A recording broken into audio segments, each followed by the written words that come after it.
What is up, NFL fans? It's your boy, Kevin Phillip Fox, with the Legit Football NFL podcast.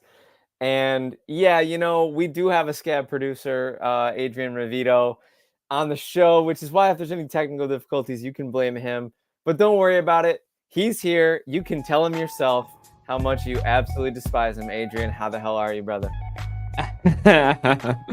I'm good. That was absolutely my bad. Pretty funny. I'm here for it. I'm not worried about it.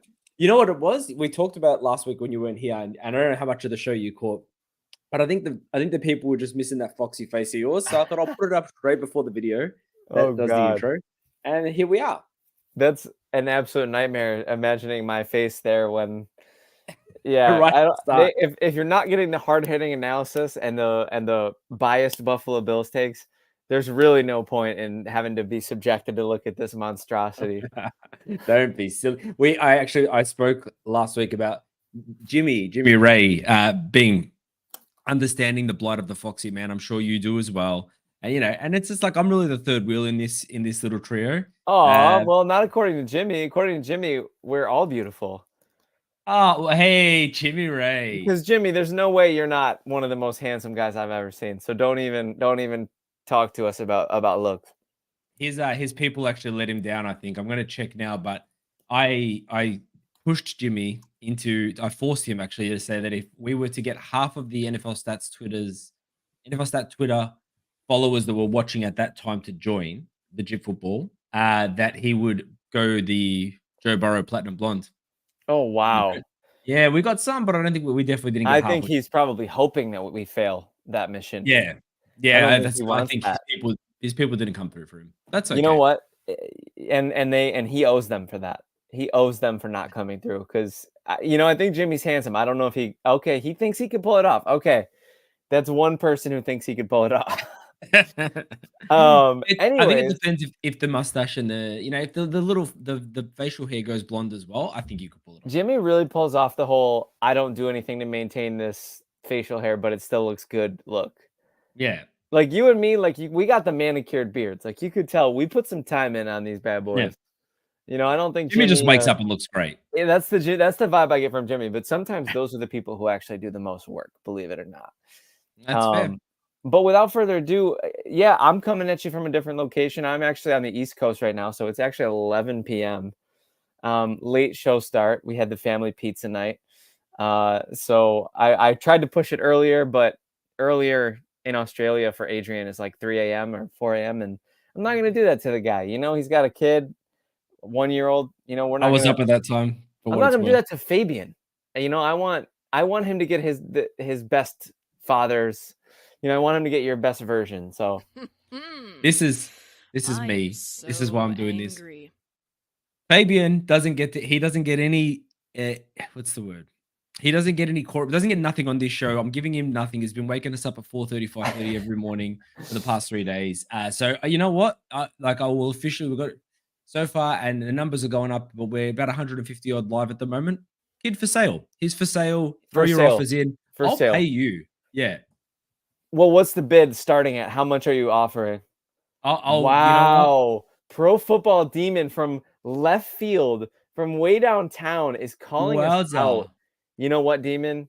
You do have some of the best facial hair in the Legit Football universe. Let me apologize for that. Adrian, by the end of the show, something tells me you'll have at least 5 bids for that son. So, look, all I need is one. I'll pay shipping. The offer's there. That's all I'm saying. He's not old enough to sweep my house yet.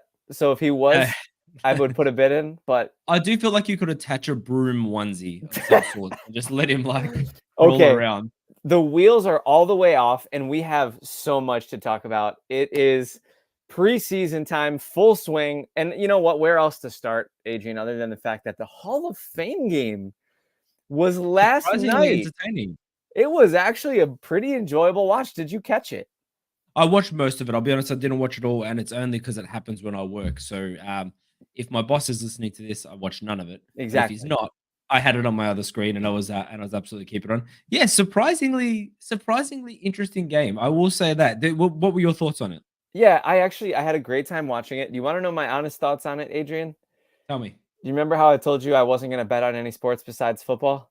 I bet as well. Football coming back, I was able to empty the clip on it. So, I had a little holiday in my house. I had a nice meal. I had a nice ice cold LaCroix, and I celebrated my return to betting. Can I ask you a question? A non-football question. Of What course. is a LaCroix? It's a seltzer water. So it's like, how people drink White Claws and Trulies and stuff? It's that, but without alcohol. You're muted. Sorry, I'm laughing because at the same time, my son has, unbeknownst to my wife, crawled into the room. Wow. He wants you to advertise for him. Look at him. Be a part of it. Are you kidding me? Sorry, this was an unexpected. Pick him up a little appearance. bit. He's behind the banner. We want to see that smile. I don't want him to have my spotlight. Look, are you kidding me? Age. Look at that smile. But Daddy? Oh my God, Age. No.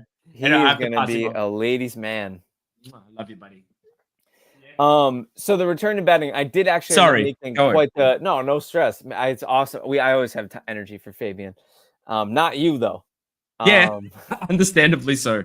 But I ended up making some money. I did an over Bears 13.5 points and over Texans. I think it was like 16.5 points, and then I bet the Texans to win. But then because the game got canceled, DraftKings voided that leg, and I ended up like tripling my money or something. So I ended up making like $40, which was nice. Oh, nice. I actually bet the Texans and over 31.5 points. And early on, I was like, oh man, I got this. Yeah. But I did not got this. The postponement, right? Like it cooked you. Well, the comeback was coming. Case Keenum, he was dialed in. Actually, even Ripien, Davis Mills, Case Keenum, Brett Ripien, all like, for who they are. Balled out. Colin Johnson? Can we talk about Colin Johnson really quick? Let's. I think he might actually be a decent receiver. I don't think he'll 3 for 56. I don't think he'll have much of a crack at any sort of legitimate playing time with that team, given the big three that they have there. But he might make the team. A performance like that. Maybe he's a rotational guy, yeah. Yeah, a performance like that, you can make some noise. That's no joke. But it was an entertaining watch. It's just good to have football back on, man. It's one of those things where it's like, it's all the ornaments, it's all the window dressing of football, none of the substance, none of the awesome, the players that were there to watch. But it was ornamental, and I think that's enough for us right now. I think that for us starving NFL fans, that's enough. Yeah, I think, and look, I will say this, my honest feelings, because I don't love the preseason, but the Hall of Fame game in particular, because it's their fourth preseason game, they don't play any starters, and you can't really take a lot out of it. So I will say Xavier Hutchinson looked impressive for the Texans. Yeah. It was good to see the kickoff rule for the first time, but how much you take from preseason from the Hall of Fame game, minimal. But there are things to be taken from the preseason, and we will get to that. For sure. And I'm actually interested because that's one of the things that, that's definitely a preseason bullet point for me. And it's something we can address early now. We can sort of expose the bathrobe, get out ahead of the conversation a little bit. Do it. How'd you feel about the kickoff, watching the kickoffs unfold? I think it wasn't, so you kind of want to see some exciting plays happen straight away. And that's it. I think it's going to take some time for teams to work out and have those live reps. Maybe by the time the season hits and we've got enough of a sample size to see. Didn't look that good. Didn't look that exciting. I'll be honest with you. Not looking good for my my props that I made about TD returns. But I do think that there is going to be a team that works it out. We'll see some snippets of it in the preseason, maybe, or early weeks of the season. And I think there's going to be some teams that are going to be able to use it to their advantage. That is what I will say. Yeah, I was, the overwhelming consensus on social media was that it was a bust and that it was not cool. Now, people make these kinds of assertions about things like this all the time. Victor Wembanyama struggled in a summer league game and people called him a bust. He goes on to win Rookie of the Year. You can't have microwave takes in today's world. And that's what this podcast, that's why you listen to this podcast, because you're smarter than that. You will always go the extra mile. You will always listen to people who at least try to go the extra mile. But all things considered, there were guys that had some lanes. There were guys that had some seams. The blocking seemed to unfold pretty quickly, which was pretty interesting. I think when we see great returners and guys making, elite human joystick movements, we will see more touchdowns. I'm almost 100% sure, Adrian, I that agree. because you could feel it. You felt the juice. They had that extra, chug, and really there was some good open field tackling last night, which, Yeah, a bunch of guys who are scrapping and clawing to make the team, they're going to treat every special team snap like it's their last. correct. So, I think let's reserve judgment. On a scale of, if I'm giving it a letter grade for its debut, I'll give it a B minus because it wasn't Yeah, exciting. I think you're right because you can see the potential there. Even the returning team's line, how far they drop back before they turn to block, whether they stage that or layer that. Like there'll be little things that teams will work out how to take advantage of this in open lanes. I will give you the same grade because I think like you can see the potential in there, but I understand that you didn't see what you wanted to see, which was a touchdown return. Yeah. And you know what? Also, they're not going to give their A plus packages in the Totally Hall not. of Fame game. Like teams have packages already that are a lot better than those ones. That they're just not gonna. You're not gonna see a double reverse in the Hall of No. Fame game. You're saving that for when you need a touchdown. You're down 10 in the fourth. Like you're not. So let's all just take a deep breath. Enjoy the fact that there was football on again. Enjoy third stringers and fourth stringers playing like it's their last game. It was great. Brett Rippon, Colin Johnson, Hutchinson. It was football. We had the ornaments of It football, was and nice. that was enough for me. Now we have I some agree. really unfortunate news to get to here, Adrian. Um, Uh, Justin Herbert, who again, I say this every year, but I'm just waiting for that. I'm waiting for that page to turn on, his ascension to him being here and him being that top 5 guy that Twitter tells you he is. And I'm not a hater. I'm not. I get mislabeled a hater a lot. But, mm, this is just okay. So he's got a foot injury. It's a plantar fascia in his right foot, and it's terrible timing. And it feels like, unfortunately, respectfully, this is the kind of thing that has bemoaned Herbert's career. And I'm sorry, Adrian. I'm gonna tell you what the first thing I thought of. I mean, obviously, geez, hope he feels better. He's the league's better when there's more great players, and I'd love for of Herbert to course. be great. But the first thing I thought of is this just another bullet in the excuse chamber when he comes out and has a slow start and isn't a top 5 quarterback? It's a fair call.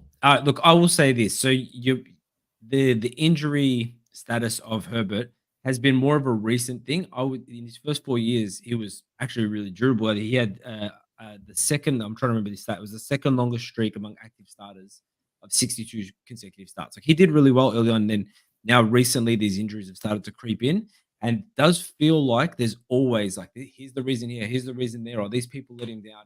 And now this one, it paints itself, right? He's got a new offense, new coach, can't walk, can't learn in the preseason, can't learn in training camp because he's in a walking boot. Like you're right, this will be used as an excuse. But I feel like at this point, if Herbert doesn't do something this year, I you've been labeled a hater, including by me sometimes. But I will say that if Herbert delivers another disappointing performance this year, I'm on board with you. Herbert is out with the bathwater. Yeah, right, exactly. And that's a good analogy and weird combining that. I don't know if I've ever heard it that way, but I like it. You're actually gonna throw the baby out with the bathwater. Correct. We're selling babies, we're throwing them out. It's just not a good day for babies on the Legit Football Podcast.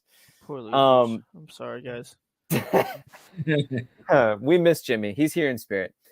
Yeah, I don't have much else to say. I feel bad because you're installing a new offense. It's a new head coach, a bunch of young, unproven wide receivers. You really need the guy to be there, and he's not going to be for the duration of pretty much training camp and maybe possibly the preseason, which sucks. It sucks for And the the Chargers. reports are looking good of Vlad McConkey and Herbert chemistry. So I really do hope this doesn't affect that because we love Vlad McConkey on this show. We want him to do well. Yeah, And absolutely. Love and Lad. he could be if everything swings his way and Herbert comes back and he can play the offense and run the offense well, it could, Lab McConkey could be one of those rookies we're talking about at the end of the year, like a Puka Nakua. Maybe not that high, but Yeah, no, absolutely. And yeah, he's establishing the chemistry. Quentin Johnston is trying to find footing. I mean, those jokes write themselves. We don't have to take any pot shots. I hope Are to we? God, I hope to God the dude figures it out, man. I mean, he's got the talent and he's got the size and the speed and the athleticism. And I did feel like the Bills drafted a bullet when they didn't draft him, and I feel like time is only being kind to that take. But also, we've seen, geez, He's looking not good in camp, often, though. Quentin Johnston's looking good in camp. I will say that. making But some drops everyone, too, though. yeah, there. He's You're right. running with the fours. He's running with the fours, bro. It's they got Palmer and McConkey, and I'm trying to think of who else over him. Oh, DJ Chark. Wow, DJ Chark's okay. They got Quentin Johnston running fourth. So, hey, as you know, it's a human podcast first. We're rooting for the guy, but Mamma Mia. Mamma Mia. I hear. I hope he's investing his rookie bonus as well. This one's tough as well, and it's tough because this guy's on my legit football dynasty team. But DeAndre Hopkins is set to miss 4 to 6 weeks. Now, I'm not a mathematician, but if it's the latter, that forces him to miss some time in the regular season. Are you sure you're not a mathematician? That was pretty quick. Pretty sharp. I did that Is fast. that a calculator watch you've got? Like the old 90s calculator watch? I might actually be a mathematician. I don't.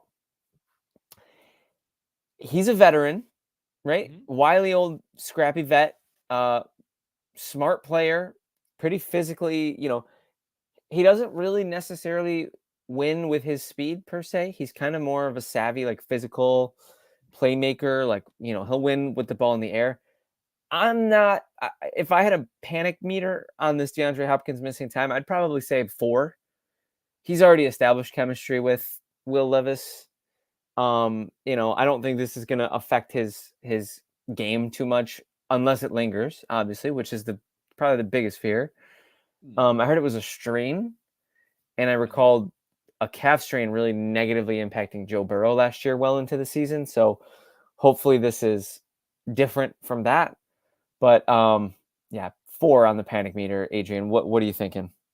I'm just sorry, it was a knee strain, is what happened. Yeah, knee strain. I agree with you. I think so. They've got Ridley there obviously this year. And I love Ridley. Still kind of all in on him a little bit. Yeah, fair, reasonable. They want Treylon Burks to step up. He hasn't really delivered what we kind of expected him to be out of the draft, obviously. But he got injured last year. I'm talking about Treylon Burks here. So he's going to have to step up. Now, Hopkins, I agree with you. He's got the chemistry. He's a vet. If this is Hopkins 5 years ago, like, this is a different conversation. But he's on the way back down now. He's a vet. If this lingers, it could be a problem. It could be the last year we see Hopkins. Like, he hasn't got that much left in the. Honestly, I'll be honest, which sucks because as a Cardinal, like I very vividly remember. Did I say Cardinal? You did say Cardinal, but meant to say Texan. He had some good years there too. Some good years. Yeah. So, and anyway, I vividly remember him being just an absolute menace on the field. So he's not that guy in Tennessee, but he's been enough to, he carried their wide receiver room last year, and with Ridley there, he could actually be a bit of a threat if he can be healthy. So it does suck to see, but they, with the chance of coming back for week 1, I'm with you, 4.5, 5, only because of the chance of a linger. Yeah, it's low and the linger thing, and yeah, they do have Ridley, and he's not the new guy, right? He's already established a little bit of a chemistry with Levis. They kind of balled out. I hope he's back for week 1, knock on wood. Again, if for no other reason than just to have him as a flex in our Dynasty Legit League. Did you see the most recent trade go through just before we jumped on? I did actually. That was you, wasn't it? You sent your boy Diggs away. Okay, that's right. It was Diggs and 2 draft picks for Terry McLaurin. And I remember thinking, I don't know. I kind of feel like you might have overpaid for Terry McLaurin. I'm gonna get to when we get to our guys. Spoiler alert. There's gonna be a reason for it. I've always loved McLaurin. I'm not mad at that at all for you. This one, we can kind of breeze past this one. This is not really much of a shocker if you've seen the Netflix receiver show. Yeah, which I've been watching. It's good. But naturally, Devontae Adams is frustrated by the quarterback play of Aiden O'Connell and Gardner Minshew. Devontae Adams, what do you think is going to happen? No offense. Adrian, NFL players and their priorities. Tough life. It's like you can't have it all. If you want great quarterback play, you're going to get paid less. Yeah, that's the bottom line, actually. And the offer to stay in Green Bay wasn't even significant. I think it was a little less, but was not significant. If he knew what Jordan Love has promised to be, I'm not even going to say what he is because that's not a fair statement yet. He would have stayed there. But according to the NFL offseason, he's next. They've crowned him. They've crowned him. And I think that's a little bit of a gun jump. I'm not mad at it, and I think it's reasonable. I think him and Stroud both, two guys with one season that are already getting the red carpet of I think Stroud is a little bit more solid because he did it for the whole season. Love, it was his final 8-game stretch. Adrian, I don't know if I just am in the wrong circles of guys that don't know ball or what, but I remember Josh had done it for 3 seasons. People are still asking Josh to prove it. Yeah, ridiculous. Meanwhile, they've crowned Stroud and Love. Make it make sense. I could be wrong, and I don't think I'm wrong. In fact, I'm 90% sure I'm not wrong. I don't think he made the top 100, top 10. Sorry, I think he made the top 10. Josh Allen. Who's that? The top 10 as voted by the players. The top 100. Yeah, who didn't make top 100? Sorry, who didn't? Josh Allen. He was 12. Horrible. Yeah. I mean, horrible. Patrick Mahomes wasn't even the first QB, so that tells you something. Pat Mahomes was number 4. Adrian, I don't know if you had a planned segment for this, but I can rant now. This Devontae Adams thing is a good bridge. Go away, Devontae. Rant. That list has never been less valid. There is no world where Patrick Mahomes is not the best player in the NFL.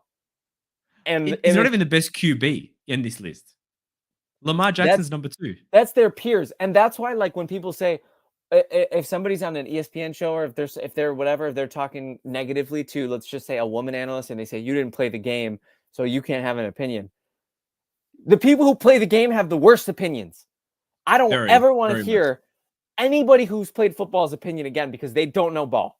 I don't know what it is. I don't know if you're too close to it or what, but there's no way that Patrick Mahomes is not the best player, let alone the second best quarterback. I love Lamar Jackson. Okay, I do. I really do. And this is not a Lamar thing. This is really unfortunate that Lamar's catching a stray here. But he won MVP when his numbers were not that impressive. And it's the second MVP that he's won where his numbers were not that impressive. And he's voted as the second best quarterback or second best player in the NFL. And he's the 98 overall in Madden. He played on the best team. Okay. And that's the reality of it. And that should not give you the number 2 spot and a 98 in Madden. That's not how it works. That's not how it works. Quarterback play should be evaluated in a vacuum. Okay. You can't tell me for one split second. I'm sorry. I lost it for a second. I lost it. I'm calming down. I'm breathing. Okay. No. I actually like it on fire. Can you keep going? I'm just like, dude, Josh Allen as the number 12. There are not 11 players in the NFL who, if they're redrafting the NFL tomorrow, are going ahead of Josh Allen. There's not 2. There's 1. It goes Mahomes. What I will say is this. And I will say this. I understand the theory behind the top 100 is meant to be the best player at their position, taking out positional value, right? So I do understand that quarterbacks, otherwise the top 10 are going to be QBs, right? Who's most valuable. But I don't understand Patrick Mahomes being the second QB on that list. Or the fourth player. Yeah, correct. And honestly, even if we were going off that, if we were saying who is the best at their position, it's still Mahomes number 1. Yeah. I actually don't think Tyreek Hill sits there as well. I think Christian McCaffrey's ahead of Tyreek Hill. Yeah. As far as Christian McCaffrey as a running back versus Tyreek Hill as a wide receiver, I don't think you could argue that Christian McCaffrey is more valuable and plays his position better and is more versatile than Tyreek Hill. This is me. Yep. I'm at that point of NFL fandom and the offseason and of my Bills homerism where I want them to shut up and play. I don't want any more shows. I don't want any more fanfare. I don't want any more speculation. I don't want any more lists. okay, because 17 doesn't care about lists, and he blew off accepting the runner-up MVP award last year for Barstool Trivia. Like, we all know it's a joke now. The list has invalidated itself. The awards have invalidated themselves. Madden has invalidated itself. Let's go play 11 on 11 pigskin. I can't. And I care about it because it's fun and it gets us all talking about football and we all love ranking stuff, but I'm sorry. But they don't know ball. The Madden ratings adjusters don't know ball, and those are people who get paid to allegedly know ball. I digress. I could do this all night. The Madden one's an odd one as well. Look, you know what? Like, and this is a perfect drop. Such a joke. Like, what are you talking about? Literally, bro. That's your rant. Yeah, and my thing is on Just Play Ball. I think I'm very much at that point too, and I got there with Aaron Rodgers. Like that's who took that place. So like, dude, just shut up and play ball. Like, and I mean this. You know, we love NFL. We talk about it every week. There's and we'll talk everything as we should. It's fun. But I will not watch an NFL player be a drama queen. Even when I'm watching, you know, if you watch Receiver, have you watched Receiver? Not the whole thing. I've seen a good chunk of it. There's a bits and pieces, and one of them is I can't remember what it is. It might be Justin Jefferson saying this is God's plan. It's all part of Jesus' plan. It's like, dude, like I appreciate what you're saying, and I appreciate that you've got faith. But if you know, you picture that meme of that guy trying to press two buttons, it's like make this guy better at football, cure world hunger. Like which ways? This is just play ball, man. This is the game that we love. You've made that joke before because I told you I was superstitious about who I was going to pick, and you said, "Yeah, because God's really watching you make your pick right now." Yeah, it's funny. That is my point. I see the point too, right? Like obviously, you know, the faith angle. There's a certain degree of like I don't know. It's their livelihood. It's their career. I get it. I do get it. But it is a game, right? Let's not forget that. I think that's what you're saying. I mean, yeah. My point that I'm illustrating is like. I love this game more than a lot of people, right? And there's we obviously love it. Yeah, I'd be in the top 2, right? Yeah. Like my point being though is like though I don't need the drama. The list is great because we talk about it, but I don't take it seriously too. Like this, play the game and just shut up and play.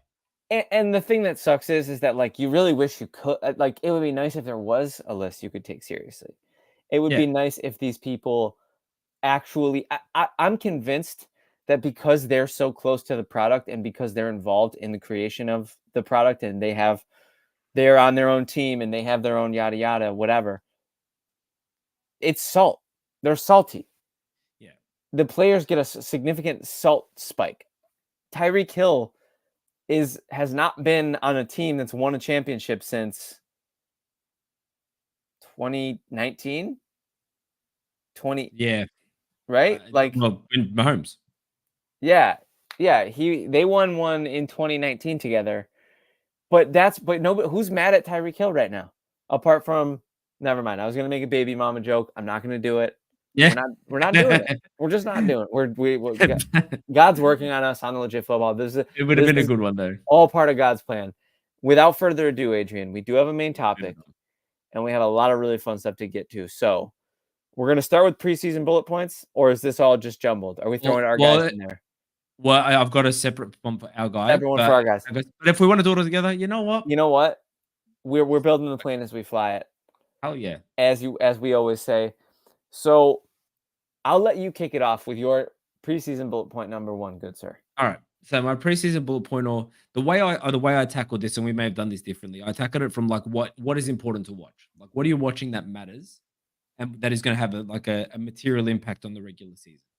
I would say that one of the preseason bullet points to watch is how Drake May plays in the preseason, because all reports out of camp have not been glowing. Like they've actually been quite bad about Drake May, unanimously bad, in fact. So they started splitting the reps 50-50, and then they've now pushed it more towards Brissett because Drake May has just not been playing good, been making poor decisions, slow thinking. How well he plays in preseason. So there's a couple of factors into how long Brissett's leash is going to be. The coaches are obviously going to know the most. They're going to see the camp. They're going to see everything. But fan pressure plays a part in this. And if Drake May plays well in the preseason, Brissett's leash is going to get shorter and shorter and shorter. And now I'm looking forward to May playing in the NFL. I say get him in there. Like get him in there, get him started, even though they've got a pretty rough start to the season. But how well he plays will matter. If he has a really good preseason, he'll be in, I would say, week 5. Yeah, and you know what, Adrian, you really hit it right on the head, and I'm gonna respond to yours, and we can have a discussion about yours. Mine is a piggyback, but I'll get to it. I do want to let the May take specifically simmer a little bit because, as you know, I've fallen victim to the Patriots hype train a little bit, and it's kind of funny because it's like it's not like one of those freight trains that's like chugga chugga chugga. Like if you get hit by it, it'll kill you. It's like one of those like trains that goes around the Christmas tree. Yeah. It's a terrible little train. Like it's not even going to give you an ankle sprain if it Train. hits you on the foot. It's. I've only got a lap. I'll That's all take right. it. You go. I can't really.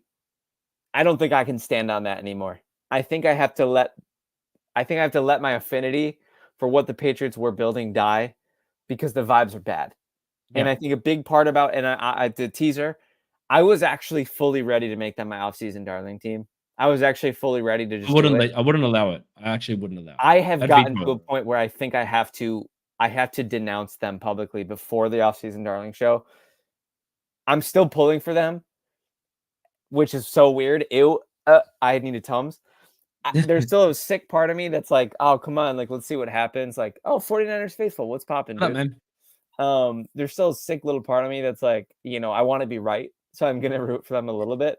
But the May reports, dude, they're not even just saying that Brissett's outplaying him. They're saying 6th-round flyer Joe Milton, who they used to call Yes. Bazooka Joe in college, is also outplaying Drake May in camp. So that's a bad sign. And do you have anything else to say on your Drake May take, or any predictions on it, or? Just no predictions. I would like to see him have some chemistry with Julian Polk. Um, honestly, you know what? I don't really have any hot takes except that how he plays in the preseason will matter. I want to see him in there though. For what it's worth, like there's plenty of rookies that have had a bad camp and come out swinging. 100%. Yeah, don't forget, Jamar Chase Just about to bring him up. didn't know how to catch a football in his first camp. So, um, I'll say this: do you think they should throw May to the Wolves week I one? look. There's a couple of schools of thought here, right? I don't want to overcomplicate my answer because it should be a yes or no. My answer is yes, because my theory is this: the Sam Darnolds of the world, the Zach Wilsons of the world. You go into a bad situation, and if you cannot endure that, then you cannot be amazing. It makes I'll sense. use I'll use Bryce Young as an example. Probably one of the worst rookie seasons, but he's still got it in him, and I still think he can come back. And if he does that, he can be great. You're not Yeah, gonna, unless they've got a weak ego, which they can. Like you're gonna endure hardships. Patrick Mahomes, and now he's a terrible example because he's uniquely great. He's right. in a bad situation last year. He's in a bad situation this year. Like they make it work no matter what, and they don't let this like, oh no, I lost some games and it's not my fault, get to them. So Yeah, yeah. I'd say throw him in. It's a really, really fair take, and I kind of like where your head is at. Like I truly think part of what makes resilience such a interesting characteristic is that it can't really be quantified. Mhm. And if you do get punched in the face, you know, 15, 20 times in your rookie year, do you have the gall to keep getting back up and swinging back? And that might be something we learn about these guys. We might see them go both ways. I remember Tua got benched a lot his rookie year, and he did eventually bounce back, but I think his confidence was shaken for a little bit. So it's kind of one of those weird. It's a part psychology, part sports, but as you know, unhealthily, I'm inclined to use Madden logic, where I'm just like, get the XP, just go Yeah, out there. get The him in more there. reps you get, the better it'll be for your XP. You'll get a development trade upgrade. You know, You know what they need. All right, so I think that you put him in there. But you have to like so this is where it doesn't work, right? Is because people put him in there and then they start doing the tours where they bench him. You got to put him in there and you got to ride with it. And it's yeah, like you got to understand it. He might suck for the first season. yeah, Your actions will speak louder than your words. You fill him, you put talent around him, you yep, invest in him, even though he's not doing well, and you bring him back. That's the way to do it. But yep. the tour story, like if you're going to bench him, well then how much you invested. Like Yeah. even now, as they've extended him, are we convinced the Dolphins are love with Tua? Because I'm not. Yeah, I mean, it definitely sounded like McDaniel had to go to bat for him with the owner. So, um, yeah, definitely pretty reasonable to question that. I think so. I'll piggyback now. I'll make my piggyback Not on because me. yours was May, mine was mostly rookie quarterbacks. I'm looking at because every single one of them, it seems, has an incumbent starter that could get the job done, and Mhm. maybe is the biggest example of that. Brissett's had good seasons. He's not a schmuck. He's not a Joe Schmo. He's not a Desmond Ritter. Like he is a really like solid like either bottom half starting quarterback or top half backup quarterback. And like I said, I've liked organizationally what the Patriots have done. So, will May do enough to earn the job even? Will I think you can pretty much say that I think the obviously Caleb Williams has sewn it up. Mhm. There might be a quarterback controversy with Brett Rippon if he keeps doing what he did in preseason. Yes. I think Jaden Daniels has sewn it up. I don't think Yeah. there's much of a chance that he doesn't start. But then you get into the Bo Nixes of the world. You get into the JJ McCarthy's of the world with Sam Darnold. And how these rookies look, how they come out and play could go a long way to determine whether or not we see the era of 4 to 7, 8, 9 games of this other quarterback while the team doesn't want to throw their rookie to the wolves. Yeah. Um, who is ready to be thrown to the wolves, right? Who's got the wolf repellent, you know? It's only Caleb is the only one who not just from a skill position that he's just in the position he's in such a unique position Right. of a number one pick. But otherwise, look the Vikings got a pretty good team around JJ McCarthy. I would say if I were to say who's next, it's either him or even Bo Nix. Kind of seems like he's got a decent leash. But the point you're making, and sorry, I'm digressing here. The point you're making is I agree with you. Is the same we're saying with May is that how well they play will ultimately determine when they come in and when their current incumbent is kicked out of there. And fan pressure plays a big part of that. Yeah. And it's going to be loud too. The second Darnold has a bad game, Oh hell you'll yeah! get the McCarthy chance, and that's part of the delicate dance, right? Like we see it play out sometimes where the coach does the right thing. I mean, correct me if I'm wrong, but Lamar came in his rookie season and went on a tear, right? But he didn't start right No, away. Jalen Hurts, same deal. Mahomes didn't even play until his second year. He played one game. He played week 17, I believe, his first year. Right? I honestly can't remember. I remember when I can't remember if he played, but I do remember they had I think it was Alex Smith, and they were Yeah. talking about that no Mahomes their guy, and I was like face I'm like, dude, Smith was playing out of his mind at that time. What do you mean Mahomes is that guy? And shows what I know. And that's the thing. And so we'll have to see, but I'm watching that leash, and really most specifically, I think that applies for quarterbacks because it's the most binary position. Mhm. Either you're starting and taking every snap or you're not. They don't have relief quarterbacks, which I think they should. That'd be a fun thing to talk about at some point. Mm. But they don't have a closer. You're not going one and one drive for drive. You know, you're either the guy or you're not. And I agree. and so it'll be fun to watch that for other positions. I'll expand that point for other positions because you look at a guy like Rome Odunze.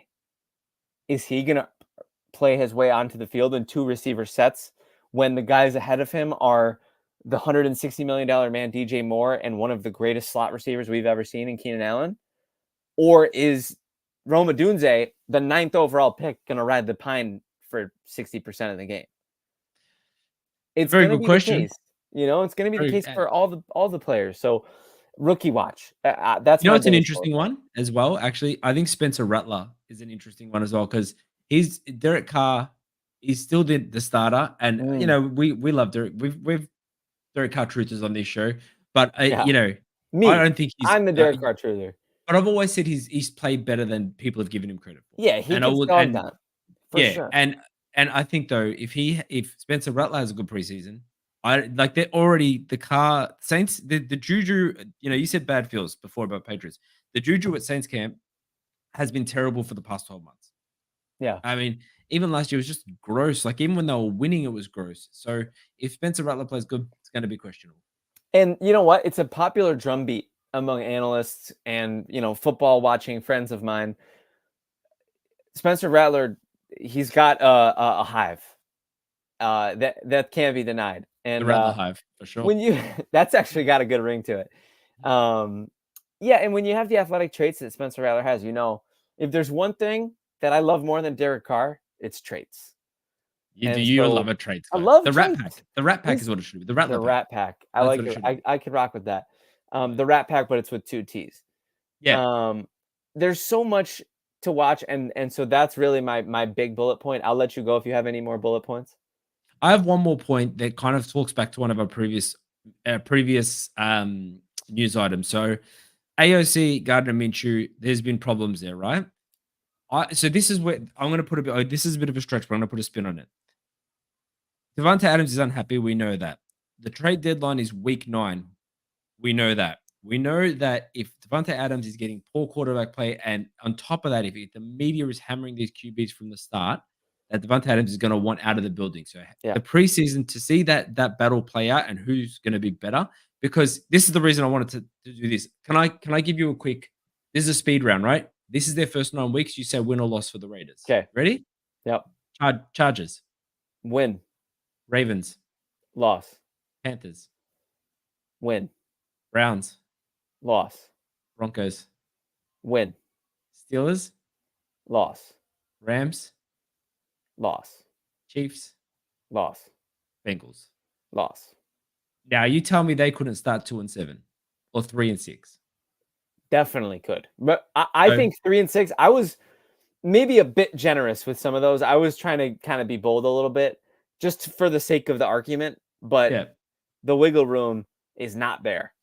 And so I The think how Raiders these guys are not going to have a good record this year. Their schedule is and, too hard. Thank you for doing that. and this is the thing. I think what matters in the preseason is to see that battle play out and a couple other players on there, because what their record come near week 9 is going to ultimately determine whether Devonta Adams is asking to get out of that building. Man, if I'm the Raiders, I am on the phone already with Devontae Adams. I don't want a guy. It's just like Diggs. There's always a story with Devontae Adams. We've been hearing it since his Every first year in week. Oakland. Or in Vegas. I don't want to hear that about my star player every week. Like it's reasonable. Like, he's got things to be upset about. But at a certain point, what is he, 31? Is it really worth it for a 31-year-old wide receiver when you clearly don't have your quarterback of the future on your roster? You're really going to sit there and take the abuse and waste that asset, let that asset expire? Correct. Go get a second and be happy and move on. And then if you're not the first overall pick next year, use the second to go up and get it. Come on, Adrian, we should be GMs. I agree with you. I don't know what's going on. That's solid. Right. I think my other I think that's a really good one. I think my other big preseason bullet point is just the kickoffs.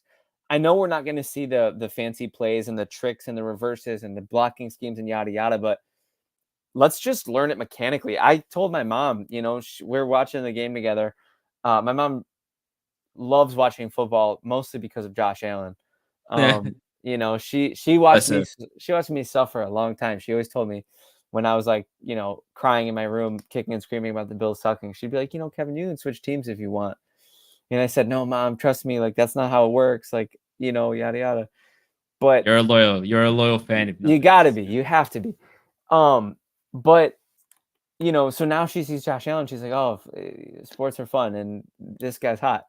But we're watching the Hall of Fame game, and I'm like, yeah, there's a new kickoff rule. And she's like, what is it? And in my head, I'm like, I don't even know. Yeah. I can't explain it to you, Mom. I don't even know. Every time I hear them explain it to me, it's like I'm hearing it for the first time. I get that. So that's what I'm looking forward to. I'm looking for just familiarizing myself with the mechanic of it, because when you're football fans like us, bro, like I could tell you what I'm trying to think of the most granular football rule. I could tell you about ineligible man downfield when I was 9. Yeah. And now, you get sort of not mundane, but, get numb to it a little bit. A little bit. You kind of are just like, yeah, like I know this game like the back of my hand. It's like English. It's like the English language. Yeah. And now it's like somebody just added a new sentence for the English language. We I have to hear. learn that. Yeah. I hear. So I any other bullet points you want to get to before we I, get to our guys? I'm gonna move. I'm gonna move on. I'm gonna give you a quick. This is just a speed one, because we do have to get to our guys. So I would just say, a couple years ago, the going for it on 4th and 1 became the thing that everyone was doing. The It two did. high safeties that became the thing. I don't know if that was the same right order or Shell, yeah. right. So I would just say that the preseason is a good place to see these new things that are coming our way. 3 high safeties been talked about a lot. Um, and one that I would be keeping an eye on is a team that gets a bit more aggressive with your 2-point conversions. So Yeah. I'm not saying that they're going to be the ones, but sometimes I like the preseason because you see these little, it's almost like insights into what people are going to try next and what the analysts might be able to say, okay, this statistically makes sense to do based on everything we've looked at so far. So just something to watch. Just look for the details because that's really the value in preseason. And you kind of have your hat in the ring of maybe some more aggressive 2-point conversion. I've been thinking that for a long time. I don't, in Madden, I do it for fun.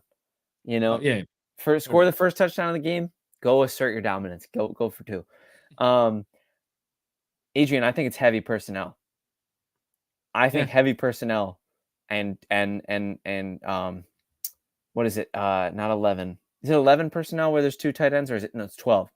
12, yeah. 12 personnel and movable inline tight ends who are actually offensive linemen who are just. That's what I'm looking out for. I'm hearing trends of like the great teams in the league, like the Bills, the Chiefs, the Eagles. They are gravitating towards heavier running offenses, and also, at least in the case of the Bills and the Chiefs, look for the nameless, faceless offenses, man. The everybody eats offense. Watch out for that too. I think that's a movement. I love it. Me too. I love it. Is on our guys, because we're into our guys, is one of them Dalton Kincaid for you? Not today. Not today. I did the fantasy. I was going to take him. I didn't want to do it. No, can you please? Because I'd like to hear you gush about him, if you don't mind. All right, so I'll jump straight in because what I did was I was kind of, I don't want to take the guy that's obviously going to be, Sam Laporta was the one that I put as the guy who everyone sort of talking about, great rookie season, but I think he kind of overshadowed Dalton Kincaid's, and which is weird because the tight end position, I've said this on this show multiple times, is not one that generally goes well in year 1 or year 2. It takes a couple of years to hit, and Laporta and Kincaid both hit that really well. Laporta particularly, 40% of his yards came after the catch, 40%. So I think that both of them are going to be great. I put Laporta, which is written right here on my screen. Laporta is my guy, but I left Kincaid out intentionally because I thought you would take it. No, absolutely. I'm glad that you like them both. I like them both too. I'm targeting them both around their ADP in fantasy. If I have to reach by a couple spots, especially if I can get the Kincaid Allen stack, that's kind of like that's my bread and butter this year in best ball drafts. It's not easy to get because those are both kind of flashy names right now in fantasy. But Laporta is almost impossible to get. He's going in the 2nd round. And I ain't mad at it. Did he go in the first? No, he didn't. I'm not mad at it. He's a really good player. And I think the tight end position for the first time in decades really is in good hands. I think that truthfully for fantasy, is this a fantasy football thing or is this? No, I think. Oh, this is our guys. Yeah, it's our guys. It doesn't have to be. Okay. Because right now, I think you look at Kelsey, Laporta, Kincaid, Kyle Pitts, George Kittle, Mark Andrews, Trey McBride. That's 7 tight ends for the first time in a long time. But I'm not mad. I mean, Pitts is probably the shakiest. I don't know if I'm going to be taking that risk, but that's a lot of tight ends who could be great.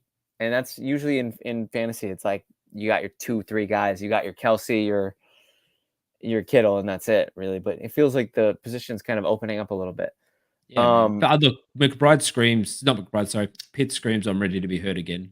Like everyone's back in on him this year. And how do you resist that? Yeah. Wow, I have a couple like my guys right now because I've been keeping my ear to the ground, and as you know, I'm in the best ball streets, which you just learned what best ball was. I still am not sure if you actually know what it is. I kind of now understand it. I'll be It's honest with you. awesome. That It's so fun, dude. Let me tell you. Is underdog fantasy a thing in Australia? no. Damn, if you could have, dude. Oh, you would love best ball. There's like different Is tournaments. underdog? Can you have to bet, right? Is it betting?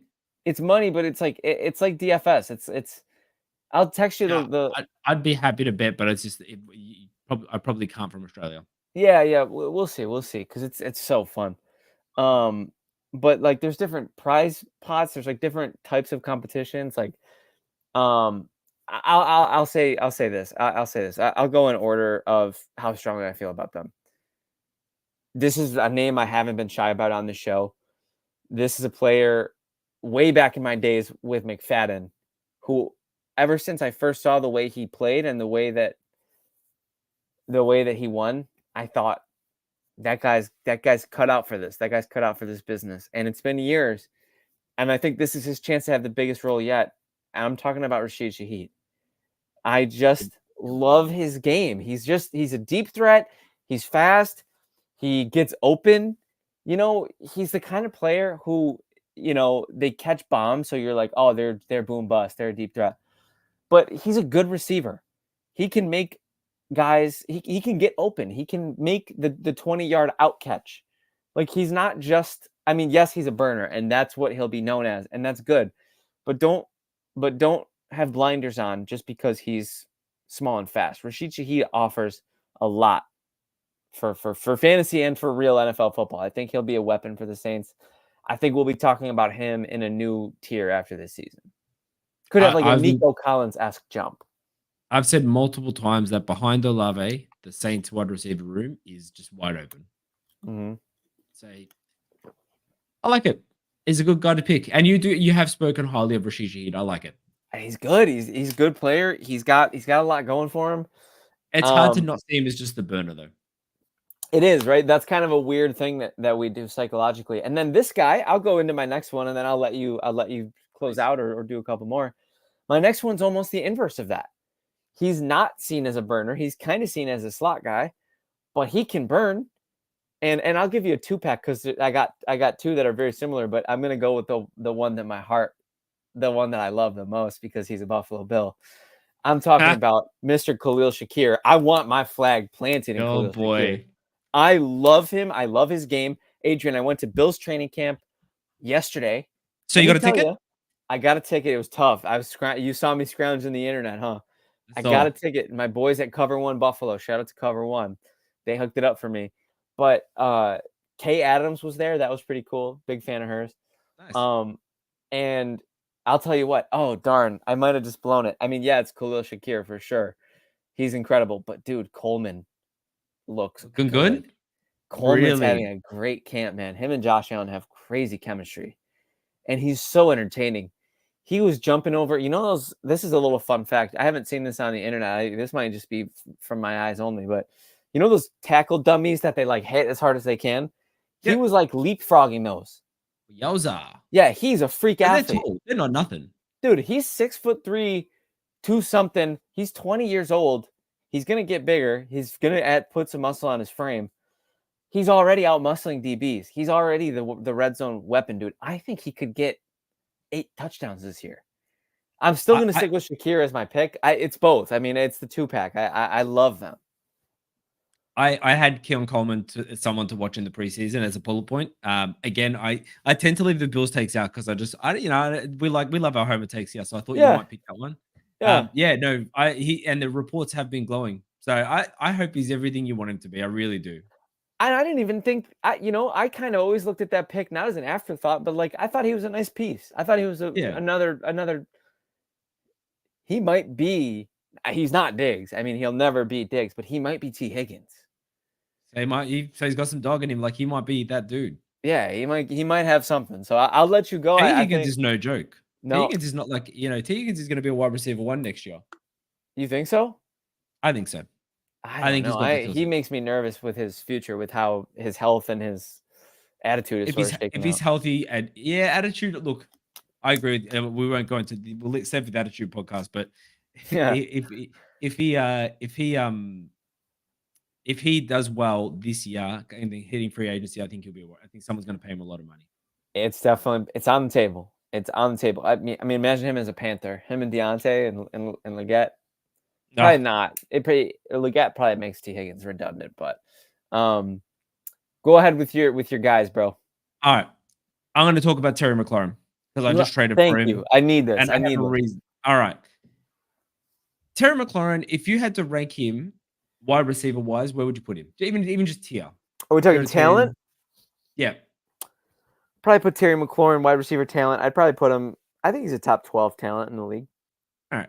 Even if that's and I agree with you, right? But even if you don't, he's averaging 33rd wide receiver off the board in fantasy drafts, which blows my mind, right? 4 consecutive seasons of 1,000 yards plus. How's this one, right? He finished 8th in deep targets caught, and his Yeah. catchable ball rate was 69th. So he has had questionable quarterback play, hit over 1,000 yards. He's always in the mix, and now he gets Jaden Daniels, Austin Eckler in there. Not that he's amazing, but enough to make the run game a threat. They've added all of these pieces at Washington. They've got a new coach, and take away the pieces. Obviously, they've got offensive pieces that I've just talked about. Clelin Farrell, Frankie Louvu, Bobby Wagner, like Dan Quinn is the coach. All these things make the defense better, which means the offense is on the field more. I think this could be the year McLaurin just blows up. And I was sort of like, when I was looking into who I want to put on my guys list, and I started reading, I'm like, why don't I have McLaurin in one of my leagues? And that's when I went and put the offer out to try and get Nice. it right. I originally offered Stephon Diggs plus a third, and they came back with a second third, as in a 2026 third and 2025 third. And I thought, you know what? By the time it comes to third round, I'm just dart throwing. I'd rather Yeah, McLaurin. yeah. It's easy to overlook. It's easy to overvalue those. Definitely don't hurt as trade sweeteners. No. I always try, as you'll see after being in a league with me for a while, I'll stock my cupboard, bro. Yeah, I do. I'm weird like that, bro. I'm savant like. I'll always have a weirdly stocked cupboard. I like it.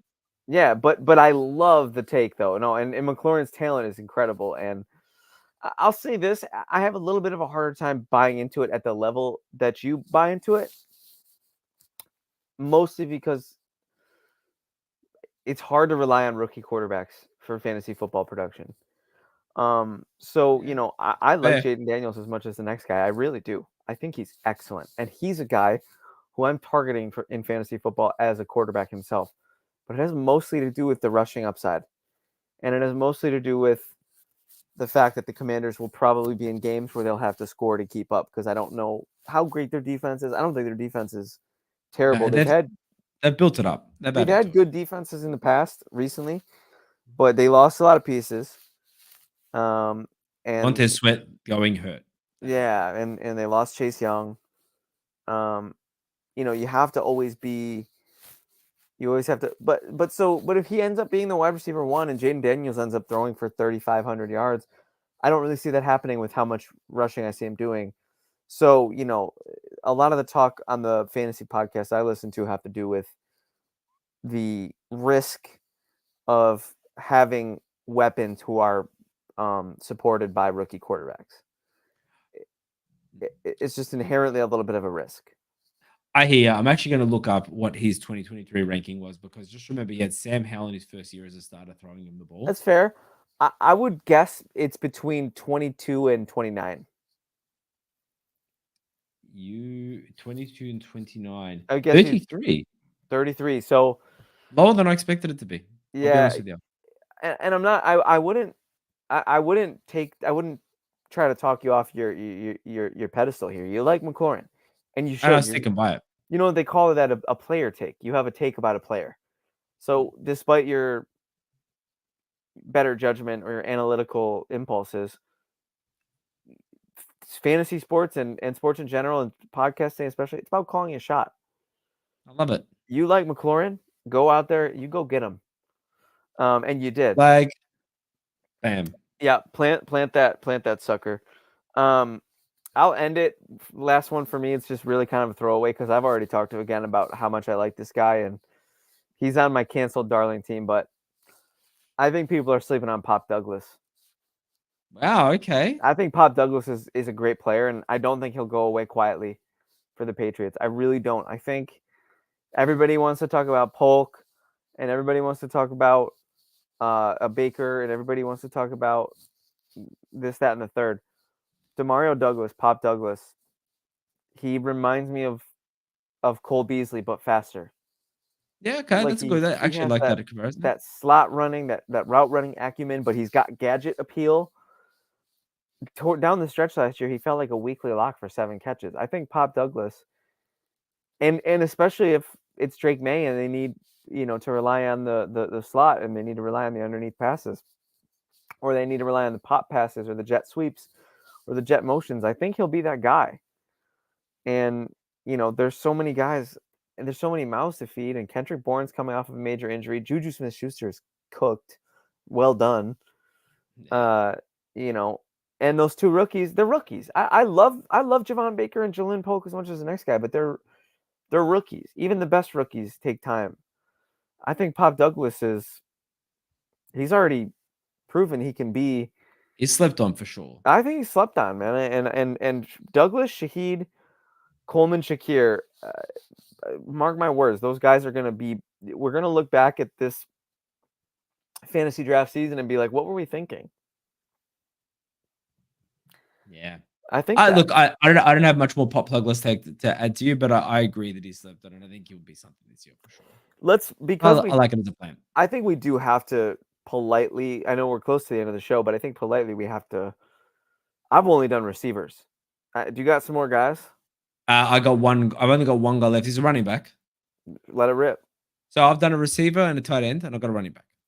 Let it rip. So I have publicly dogged this guy in the past. So I'm gonna be talking out of both sides of my mouth here to say that I'm kind of back in on J.K. Dobbins. Oh wow, Yeah. that's So pretty shocking. yeah, here's because I think to you recently I really talked him down because injuries have obviously played a problem, right? Yeah. So when he's healthy, 5.8 yards per carry, but he's also funny stat averaging 1 new injury per 25 touches. So like he's he's been working on his body. I He's had listened a to an tough interview. go. Yeah, and in just look, I listened to an interview of him, and he just kind of sold me on like the person he is, the grit, the determination, that sort of thing. I'm a big mindset guy, and Me too. mindset's not going to heal injuries, but it just seems like he's doing all the right things to work it. He's in a rush-friendly offense, and I just like he's getting the first team reps. Gus Edwards is there, who will take a small piece, but I don't know, man. Something about him. Maybe it was just his joie de vivre in that interview that I was like, Dobbins, I'm on ya. And reports are great. Reports out of camp that he's looking as explosive as ever. Yeah, and I love it, man. And I'll say this, I from a personal standpoint, I'm rooting for him. I'm not touching him with a 39.5 bowl for I fantasy. do understand that. Just injury history, and I actually am in on Gus Edwards, so I Okay. think you got to pick one or the other. I don't think you can back both. I've also talked about Kamani Vidal, so Yeah, I'm all over the I radio. like him. I like him too, but I've heard he's not been the best in camp so far. So we'll see. As far as running backs, I'm thinking I'm a lot less afraid of Aaron Jones right now than I was a couple months ago. He's apparently the star of Vikings camp, I was gonna say the according to glow. Legit Football. The Um, glow is there. Aaron Jones was great when he was healthy last year. Like the offense ran around him and ran with him when he was on the field. It went significantly that's my running back, my guy, and then I'm gonna throw the love back to Stafford. I think I flag planted there as well. I got to keep the love on Stafford because he's just still criminally undervalued. And then closing out with a tight end, excellence fatigue is going to set in now that Evan Ingram's been a Jaguar for a couple seasons, and because they have a couple weapons ahead of him. But Evan Ingram, he's not one of those top 6 or 7 guys, and I'll throw in Joku in this category too. But I think they're still difference makers for your team. So if you can snag them in the middle rounds, I'm rooting for Ingram and I'm rooting for Njoku heavily. Njoku mentioned was it today's Legit Football newsletter or Yeah, he was. yesterday's? He was. Yeah, getting all them targets. I wonder where I'm getting my takes from. He's on my. That's the best place. That's the best place to get your news. I Is mean, this Legit is the Football Legit newsletter. Football podcast. I mean, it only makes sense. You'll have to forgive us for throwing a little bit of flowers their way. Have to. By the way, if you're listening to this podcast, if you're one of the 816 people listening, and you're not subscribed to Legit Football, legitfootball.com, free daily newsletter. Please go sign up. It's so worth it for you, and it's not that we get a commission or anything, but it's worth it for us because we just want to make this beautiful company grow. It's very true. It's well said. Hell yeah. Mr. Adrian, anything else you want to say before we wrap this up? I think we're good to close it off. I'm All happy. right. It's good to have you back, bro. That's what you know what I will say. I took the reins of hosting last week, and it was rough. Was You it? make it look so easy. You Oh, just make dude. it look. It's effortless for you. The only reason I can do that is because I have the GOAT scab producer and I have the GOAT statistician who's always right there waiting for me. So, no, You make I me laugh, caught bro. part of the show and I really enjoyed it. I didn't see the whole thing, but what We I threw a lot saw, of shade your way while you were not there to defend well, now I'm gonna go watch it closely and I'm gonna try to it. figure this because The unofficial theme was at Kevin's expense. That's what we classed it at the beginning of the show. I'm gonna have to go through a magnifying glass and I'm gonna have to take notes and I'm gonna get you guys back for every single thing you said. This was so fun, Adrian. Thank you for keeping me up until midnight on the East Coast. If you're still watching, if you're still awake on the East Coast, you should probably get your head checked or something. I don't know why you're still here, but if you're on the West Coast and it's a more reasonable hour, I hope you're enjoying the no rain because it's raining a lot here. Adrian, raining in Australia? Not right now, but it is. We're in the middle of winter, so it is. Yeah, it's been a pretty rough couple. Why are Australians so weird? Why is Why? it What are we winter? weird with? Why is it Because winter in August? because we're working at the opposite side of the globe as you weird non-metro, not imperial number system people. No, what's is it because you don't use metric, use imperial? Yeah, Inches, that's bro, where I was all going. day. Don't let's Miles, not bro, go on. all day. We need one pod dedicated to all the problems I have with America. But I don't want to alienate myself from the audience. And in that pod, we can have the discussion about whether or not you should platoon quarterbacks because I think you should. We need to figure that out. Platoon. Like have multiple quarterbacks and have like take turns on Yeah, drives. okay. Have I like it. situational quarterbacks. Why has that not been a thing? Well, Taysom Hill was like as close as an experiment as you get. Where's the analytics department? I'm ready. Legit. Put me in touch. All right. All right. Well, ladies and gentlemen, thank you for attending the Legit Football NFL podcast. He's Adrian Revito. I'm Kevin Phillip Fox. He's Kevin Phillip Fox. There you go. I'm Kevin Phillip Fox, and we are out.